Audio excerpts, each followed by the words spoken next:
नमस्कार दोस्तों, मैं मानस गुप्ता आप सभी का स्वागत करता हूं अपने YouTube channel the versatile mentor पे। कैसे हैं आप सभी? आशा करता हूं आप सभी बहुत अच्छे होंगे, अपनी तैयारी जोर शोर से कर रहे होंगे और लगे हुए होंगे एसएससी सीजीएल की तैयारी में, पोस्ट प्रेफरेंस की तैयारी में और भी कई प्रकार की तैयारियों में। आज मैं ये वीडियो आप सभी के साथ लेके आ गया हूं। जितने भी 2024 वाले एस्पिरेंट हैं वो भी इस वीडियो को देखेंगे, जिनका मेंस में अभी हुआ है नहीं हुआ है। 2025 वाले एस्पिरेंट्स भी इस वीडियो को देखेंगे और जितने भी बच्चे एसएससी से कंसर्न है वो सारे बच्चे इस वीडियो को जरूर देखेंगे। मेरी इंस्टा आईडी है मानस गुप्ता 616, आप उसके ऊपर पर्सनल बात कर सकते हैं और टेलीग्राम चैनल जो है हमारा द वर्सेटाइल मेंटर, उस दोनों चीजों की लिंक आपको डिस्क्रिप्शन में मिल जाएगी। आप दोनों चीजों पर जाके मुझे संपर्क कर सकते हैं, मुझसे बात कर सकते हैं। आइए दोस्तों, अब बात करते हैं एक बहुत ही इंपॉर्टेंट इशू जो कि मुझसे भी कंसर्न रखता है, आपसे भी कंसर्न रखता है और हर एक बच्चे से कंसर्न रखता है। तो आइए इसके बारे में बात करते हैं। ठीक है, एक एक करके सारे इश्यूज पे बात करेंगे हम, ध्यान से सुन लेना। सबसे पहली चीज आती है पोस्ट प्रेफरेंस की बात। जितने भी बच्चे अभी एसएससी में, आरबी का जब वीडियो आया शुभम जैन सर का, उसके बाद में जो उन्होंने कट ऑफ बताई, उसके बाद जितने बच्चों का कट ऑफ से थोड़े मार्क्स ज्यादा थे, थोड़े कम थे, मुझे कॉन्टिन्यूअस इंस्टाग्राम पे मैसेजेस आ रहे हैं। नियरली शायद से 1518 मैसेज या 19 मैसेज अभी जब मैं वीडियो रिकॉर्ड कर रहा हूं तब तक पेंडिंग दिखा रहा है मेरे पास, जिसमें maximum messages regarding the same doubt कि भैया मेरे इतने मार्क्स हैं, मुझे क्या पोस्ट मिल जाएगी और मुझे क्या पोस्ट प्रेफर करनी है। आप लोगों को एक बात ध्यान से बता देता हूं, अपने एक्सपीरियंस से बता रहा हूं, प्लीज समझ लेना, है ना। देखो, पोस्ट प्रेफरेंस डिपेंड करती है कि आपको जिंदगी में क्या करना है। हमेशा मेरी एक बात ध्यान रखना कि आपको जिंदगी में क्या करना है से भैया आपका क्या मतलब है, आप लाइफ में आगे क्या करना चाहते हो। अगर आप स्टेबल होना चाहते हो, स्टेबल का मतलब ये है कि बस ठीक है यार, ये जॉब भैया मैंने इसी चीज के लिए तैयारी करी थी, मेरी तैयारी हो गई है, अब मुझे इससे ज्यादा कुछ नहीं चाहिए, तो मेरी बात मान लेना, वो एक पर्टिकुलर पोस्ट प्रेफर करना जो आपके होम स्टेट में हो। होम स्टेट का मतलब है कि आपके घर के आसपास कहीं पे भी आपको अपने स्टेट में मिल जाए। ठीक है। दूसरी चीज, जिस भी पोस्ट के बारे में आप सोच रहे हो, कम से कम 3 से 4 लोग जो उस पोस्ट पे सिलेक्टेड है और काम कर रहे हैं पिछले 2 साल से, उनसे जाके मिलना। अब तुम लोग बोलोगे कि भैया कहां से मिले, हमारे टच में तो कोई है नहीं। यूट्यूब पे तो बहुत लोग बताते हैं कि मैं सिलेक्टेड हूं, ये अच्छा है। आप पर्सनली जाके उनसे मिलो, थोड़ा टाइम उनके साथ स्पेंड करो। आपको 4 लोगों में कोई ना कोई तो एक बंदा होगा जो आपको रियलिटी एक्चुअल में बताएगा कि इस पोस्ट की रियलिटी क्या है। क्योंकि अभी क्या हो रहा है, एसएससी जो है उसमें हाई कट ऑफ जाने का एक रीजन ये है कि most of the selected aspirants paper वापस दे रहे हैं। उसका रीजन मैं बताता हूं। जैसे मैंने ऑल इंडिया रैंक 41 हासिल करी 2020 में। ठीक है। और एक बात बता देता हूं, खुल के ओपन चैनल में मैं डिस्कशन कर रहा हूं आपके साथ, तो हेल्दी डिस्कशन की उम्मीद करता हूं आपसे। मुझे कोई फर्क नहीं पड़ता कोई कितनी भी गाली दे, लेकिन आप लोगों को बता रहा हूं, अभी कमेंट सेक्शन में बहुत लिखेंगे कि तू तो, तेरी इतनी रैंक थी, तू क्यों दिया वापस, ये सब चीजें। देखो, मेरी ऑल इंडिया रैंक 41 थी, मुझे काटा था यूपीएससी का कीड़ा, तो मैंने दिल्ली सेलेक्ट कर लिया। लेकिन जब मैं यहाँ आया, मैंने चीज़ें देखी, रियलिटी देखी, तो मुझे समझ में आ गया कि मेरा डिसीजन गलत था। ठीक है।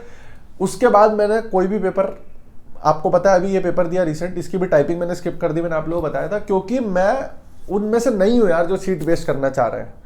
ठीक है। आप बोलोगे भैया आपने तो प्री की तो सीट एक वेस्ट करी दी, है ना, आप लोग यही बोलोगे, but this is not the truth दोस्त। आप थोड़ा बातों को समझो। देखो, किसी भी बंदे को पेपर देने से आप नहीं रोक सकते, ये फैक्ट पहली तो मान लेना।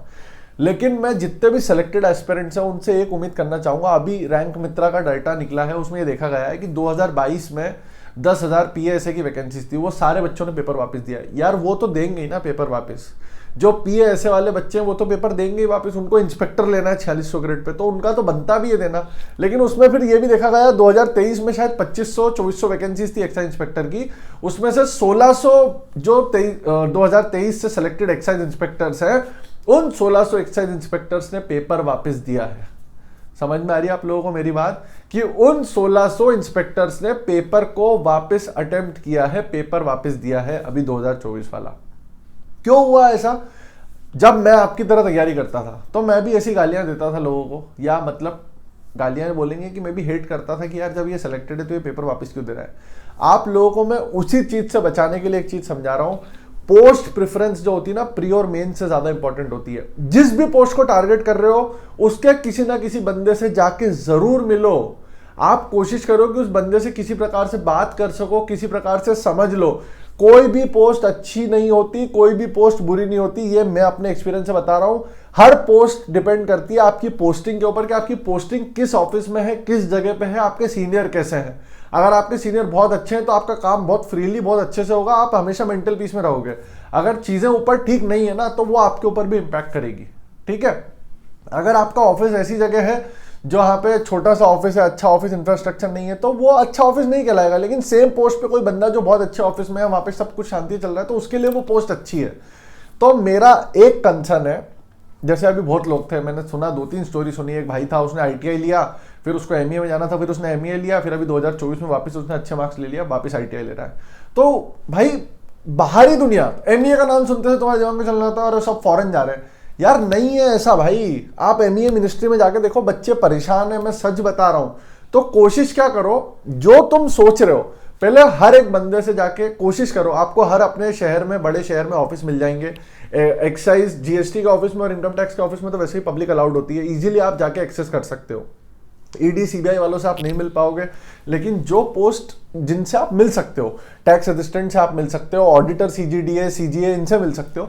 इनसे मिलके एक्चुअल में जानो कि रियलिटी क्या है, आप जो सोच रहे हो क्या वो आप कर पाओगे कि नहीं कर पाओगे, है ना। तो मेरा कंसर्न बस इतना सा है कि पोस्ट प्रेफरेंस जो होती है, मुझे समझ में आ गया कि मेरे लिए पोस्ट प्रेफरेंस का मतलब यह है, मैं अब टैक्स असिस्टेंट लूंगा, लेकिन मेरी प्रायोरिटी है मेरा होम स्टेट। दिल्ली से जाना मेरी प्रायोरिटी है, लेकिन इंदौर मेरी प्रायोरिटी नहीं है। मेरा प्रायोरिटी है MP में कहीं भी मुझे मिल जाए। लेकिन अगर MP में अब ग्वालियर मिलता है, मान लो, आप समझना मेरी बात, तो ग्वालियर से मेरा शहर उतना ही दूर पड़ेगा जितना मैं दिल्ली से दूर हूं, जबकि दिल्ली में कनेक्टिविटी ज्यादा अच्छी है, ठीक है। दूसरी मोस्ट इंपॉर्टेंट बात ध्यान से सुन लेना, जो बच्चे एक्साइज इंस्पेक्टर चूज कर रहे हैं, आप गूगल पे लिखना GST जुरिस्डिक्शन। GST जुरिस्डिक्शन में बहुत सारे जोन आ जाते हैं, पूरे इंडिया के जितने जोन है। आपने जैसे भोपाल जोन सेलेक्ट करा, अब आप सोच रहे हो कि भोपाल जोन में भैया मुझे कहाँ मिलेगी पोस्टिंग, तो आप जब इस वेबसाइट पे जाओगे ना, GST जुरिस्डिक्शन लिख के एक वेबसाइट आती है, उसमें भोपाल जोन में कितने ऑफिसेज हैं वो आपको सारे दिख जाएंगे, तो आपको पता चल जाएगा कि मेरी पोस्टिंग कहाँ हो सकती है। Same goes with the income tax, income tax में भी यही चीज है, same goes with the CGDA and CGA। समझ में आ रही है? CGDA CGA में एक्चुअल में लेकिन ऑफिस नहीं पता चल पाता, बट वो पता चल जाती जगह। जैसे MP में जबलपुर में पोस्टिंग होती है उसकी, इंदौर के पास में एक महू करके जगह है, वहां पोस्टिंग होती है, पुणे में पोस्टिंग होती है, MP से बाहर की बात कर रहा हूं। तो सारे फैक्टर्स को समझ के ही प्लीज अपना पोस्ट प्रेफरेंस भरें। तीसरी सबसे इंपॉर्टेंट चीज, जितने लोग सेलेक्टेड हैं, हाथ जोड़ के निवेदन है, जब तक आप क्लियर ना हो कि मुझे ये वैकेंसी, ये पोस्ट मिल जाएगी, तब तक प्लीज उस पोस्ट को ना भरें, क्योंकि आप ज्वाइन करोगे नहीं। आपको पता है SSC में वेटिंग लिस्ट नहीं आती है। वेटिंग लिस्ट ना आने का कारण यही है कि यहाँ पे इतनी सारी वैकेंसी है, वेटिंग लिस्ट कैसे आ पाएगी।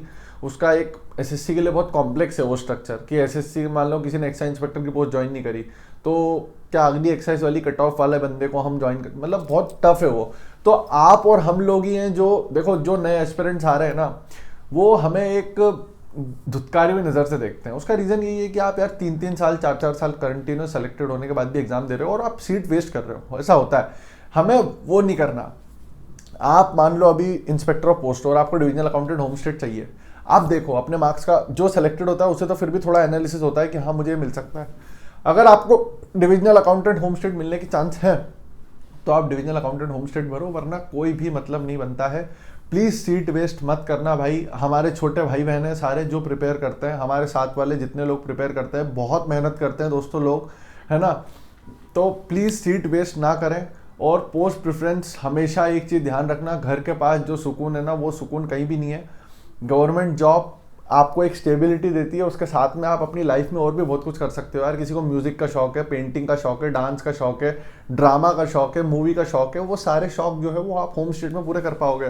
वरना मेट्रो सिटीज में मेरी हालत देख लो, ट्रैवलिंग करते हो मुंबई, दिल्ली, चेन्नई, इतनी खराब हालत है। ईडी में आपको ईडी बाहर से बहुत अंदर अच्छा दिखता होगा, वो सिर्फ उन लोगों के लिए जिनको सच में एडवेंचर पसंद है, जो जिंदगी भर उस शेड्यूल में ढल चुके हैं, है ना। काम अच्छा है, केसेस अच्छे हैं, आपको मजा आएगा काम करने में, लेकिन आप सोच लो कि आपकी लाइफ थोड़ी वहीं पे स्टक हो जाएगी। स्टक का मतलब ये है, स्टक थोड़ा नेगेटिव वर्ड है, यह है कि आप उन्हीं चीजों में रहोगे, आप हमेशा आपके माइंड में वो चीजें चलती रहेंगी। तो बहुत लोगों को ये चीजें पसंद होती है। तो मेरा आप सभी से रिक्वेस्ट है कि कोशिश करो कि एक बार जाओ, है ना। अगर आप चाहते हो कि मैं कोई ऐसा सेशन अरेंज करूं जिसमें हमारे साथ में भी कुछ अच्छे लोग हैं, बहुत सारे डिपार्टमेंट में पहचान है हम लोगों की भी, मतलब, लेकिन वो ये ना हर कोई खुल के बोलता नहीं है यार, है ना। बट आई विल ट्राई कि सम गेस्ट्स हम इनवाइट करें और उनसे बात करें, ताकि वो रियलिटी बताएं कि एक्चुअल रियलिटी क्या है।